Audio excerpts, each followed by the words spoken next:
So guys, কোনে কয় reasoning টান তো মই তোমালোকৰ কাৰণে ৰিজনিংৰ এটা সম্পূৰ্ণ সিলেবাস লৈ আহিছো তোমালোকে মোৰ যদি চেনেলটো সাবস্ক্ৰাইব কৰা নাই তো সাবস্ক্ৰাইব কৰি থোৱা আৰু বেল নটিফিকেশন আইকনটো জৰুৰ প্ৰেছ কৰি থবা যাতে মই দিয়া ভিডিও লগে লগে তোমালোকে পোৱা এটো কোৱেশ্চন চোৱা 3 7 15 33 63 কোনটো সংখ্যা অমিল তো ইয়াত এটা অমিল সংখ্যা আছে নিমিলা সংখ্যা এটা এই সিৰিজটোত আমি যদি প্ৰথম চাবলৈ যাও 3 7 50 15 33 তাৰপিছত নেক্সট কিমান দিছে 63 তো ইয়াৰ অমিলটো কোনটো হ'ব ফাৰ্স্ট তুমি চোৱা 3 ৰ পৰা 7 লৈ যদি ডিফাৰেন্স চোৱা তেতিয়াহলে 4 হ'ব 7 ৰ পৰা 15 লৈকে যদি ডিফাৰেন্স চোৱা 8 হ'ব নেক্সট 15 ৰ পৰা 33 লৈকে যদি চাবলৈ যোৱা তেতিয়াহলে কিমান হ'ব 18 হ'ব তো এটা কথা তুমি বুজি পাইছা নে প্ৰথম যদি 4 হয় নেক্সট যদি 8 হৈছে তেতিয়া 4 লগত 2 পূৰণ কৰিছে 4 2 গুণ 8 তেতিয়ালে তাৰ নেক্সটটো কিমান হ'ব লাগিব 8 লগত 2 পূৰণ কৰিলে 16 হ'ব লাগিছিল ডিফাৰেন্সটো মানে ইহঁতৰ পাৰ্থক্য 15 আৰু 33 ৰ মাজৰ পাৰ্থক্য বা ডিফাৰেন্স 16 হ'ব লাগিছিল কিন্তু 33 হ'ল গতিকে আমাৰ অমিল সংখ্যাটো কি হ'ব 33 হ'ব তথাপি চাই লোৱা যদি 16 হয় 15 আৰু 33 ৰ মাজৰ যদি পাৰ্থক্য ডিফাৰেন্স যদি তোমাৰ 16 হয় তেতিয়াহলে নেক্সট সংখ্যাটো এটো কিমান হ'ব 31 হ'ব আৰু 31 ৰ 16 যদি হয় 16 লগত 2 পূৰণ কৰি দিয়া 16 দুগুণ কিমান হ'ব 32 নেক্সট সংখ্যা 32 লৈ যাব তো 31 আৰু 32 যোগ কৰিলে কিমান হ'ব 63 তেতিয়াহলে আমাৰ 33 টো ইয়াত অমিল হৈ আছে গতিকে অপচন নম্বৰ এ টো কাৰেক্ট হ'ব এই কোৱেশ্চনটো চোৱা 80 10 70 15 60 20 50 নেক্সট দুটা অমিল মানে দুটা সংখ্যা আমি উলিয়াব লাগে নেক্সট দুটা সংখ্যা কি হ'ব ওকে ফাৰ্স্ট আমি লিখি লও 80 10 70 15 60 নেক্সট দিয়া আছে 20 নেক্সট দিয়া আছে 50 ইয়াৰ নেক্সট দুটা আমি উলিয়াব লাগে তো এটা সিৰিজ তোমালোকে গম পাইছানে আখিৰ পৰা সিধা ডাউন হৈ গৈছে 70 লৈকে এটা এই যদি এটা আমি চাও তাৰমানে কিমান ডাউন হৈছে -10 ডাউন হৈছে 70 ৰ পৰা নেক্সট আকৌ -10 ডাউন হৈছে তো 60 60 ৰ পৰা নেক্সট কিমান -10 ডাউন হৈছে তো 50 ঠিক আছে তাৰ পিছত ইটো সিৰিজ চাও 10 ৰ পৰা 15 লৈ কিমান আগবাঢ়িছে +5 আগবাঢ়িছে হয়নে তাৰ পিছত 15 ৰ পৰা যদি 20 লৈ চাবলৈ যোৱা তেতিয়ালে তাতো 5 আগবাঢ়িছে ঠিক আছে তাৰ পিছত 20 ৰ পৰা এটা এৰি এটাটো তো 20 ৰ পৰা নেক্সট 50 টো এৰি দিলো তো নেক্সট সংখ্যাটো কিমান আগবাঢ়িব লাগিব 5 কে যদি আগবাঢ়িছে তেতিয়াহলে এটো কিমান হ'ব লাগিব 25 হ'ব লাগিব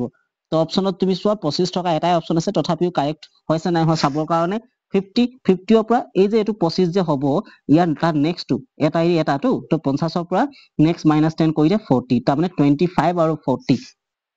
অপচন নম্বৰ বি টো হ'ব কিন্তু এটো প্ৰিন্টিং মিস্টেক হ'ল মোৰ কৰোতে ঠিক আছে এটো 40 আছিল অপচন তো অপচন নম্বৰ বি টো কাৰেক্ট হ'ব এটো কোৱেশ্চন চাও 5:27 সমানুপাত 9 অনুপাত কিমান হতিছে 5 অনুপাত 27 দিছে ঠিক আছে তাৰ পিছত সমানুপাত দিছে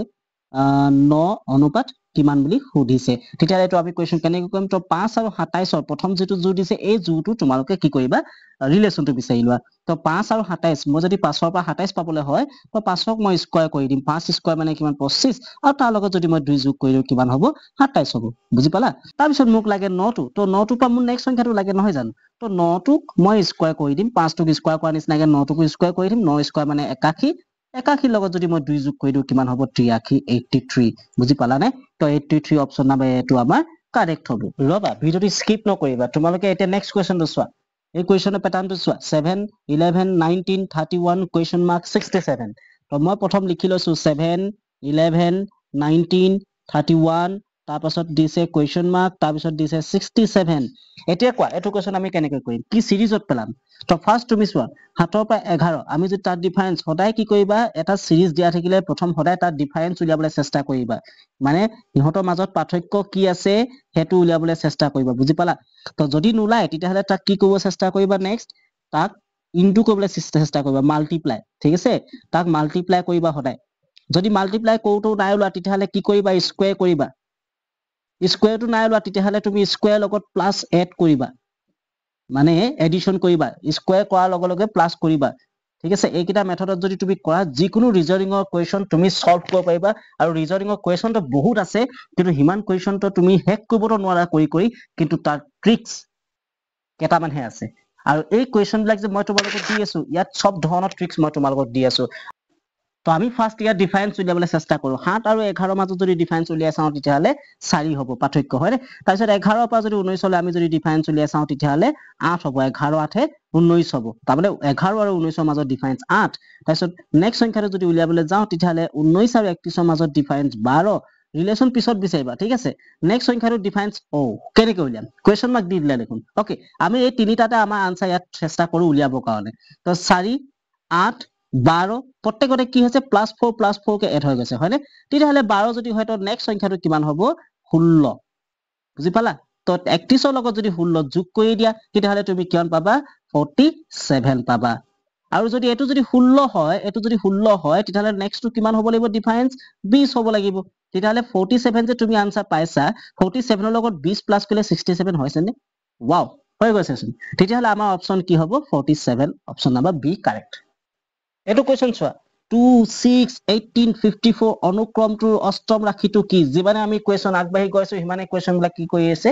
টাফ হৈ গৈ আছে হয়নে আৰু সাইডত তোমালোকে চাব পাৰে এইবিলাক আগৰ পেপাৰত আহি থকা হয় ঠিক আছে তো ফাৰ্স্ট আমি লিখো 2 6 18 54 ইয়াৰে অষ্টম ৰাশিটো কথা সুধিছে 1 2 3 4 তেনেকৈ 8 নম্বৰ পদটোৰ মান কিমান হ'ব সুধিছে তো আগে আমি চাব লাগিব এই যেটো সিৰিজ দিয়া আছে এই সিৰিজটোৰ মাজত লিংক কি আছে তো কেনেকৈ বিচাৰিম লিংক তো ফাৰ্স্ট আমি কি কৰিম 2 আছে তো ঠিক আছে 2 দিলো নেক্সট সংখ্যাটো 6 আছে তো 2 লগত 3 পূৰণ কৰিলে কি পাই গৈছে 6 পাইছে হয়নে নেক্সট যদি আমি হে 6 টোৰ লগত যদি 3 পূৰণ কৰি দিও তেতিয়া আমি তাৰ নেক্সটটো পাম আকৌ 18 ৰ লগত যদি 3 পূৰণ কৰি দিও তেতিয়াহলে আমি তাৰ নেক্সটটো পাম 54 54 ৰ লগত যদি 3 পূৰণ কৰি দিও তেতিয়াহলে আমি কিমান পাম 162 পাম হয়নে আকৌ 162 লগত যদি আমি 3 পূৰণ কৰি দিও তেতিয়াহলে আমি কিমান পাম 486 পাম 486 লগত আকৌ 3 যদি তুমি পূৰণ কৰি দিয়া তেতিয়াহলে কিমান পাবা 1458 পাবা আকৌ 1458 ৰ লগত যদি 3 পূৰণ কৰি দিয়া হয় তেতিয়াহলে আমি কিমান পাম 4374 পাঁচটা হৈছে না চোৱা এটা দুটা তিনটা চাৰিটা পাঁচটা ছটা সাতটা দুই সংখ্যাটো যে আছিলে হেতু ধৰি 8টা তো 4374 হ'ব আমাৰ আনসাৰ এই কোৱেশ্চনটো চোৱা 11 14 19 26 তাৰ নেক্সট উলিয়াব লাগে তো ফাৰ্স্ট আমি লিখি লও 11 14 19 26 আৰু তাৰ নেক্সটটো কি হ'ব তেতিয়ালে মই কি কলো ফাৰ্স্ট তোমালোকে কি উলিয়াব কলো ডিফাৰেন্স উলিয়াব কলো তো 11 14 মাজত ডিফাৰেন্স বা পাৰ্থক্য 3 হয়নে 14 পৰা 19 লৈ কিমান ডিফাৰেন্স আছে 5 19 পৰা 26 লৈ কিমান ডিফাৰেন্স আছে 7 তো 3 5 7 তো নেক্সটটো ডিফাৰেন্স কিমান হ'ব লাগিব 9 আৰু 26 আৰু 9 যদি প্লাস কৰি দিও তেতিয়াহলে 35 পাম তেতিয়াহলে আমাৰ আনসাৰটো কি হ'ব 35 হ'ব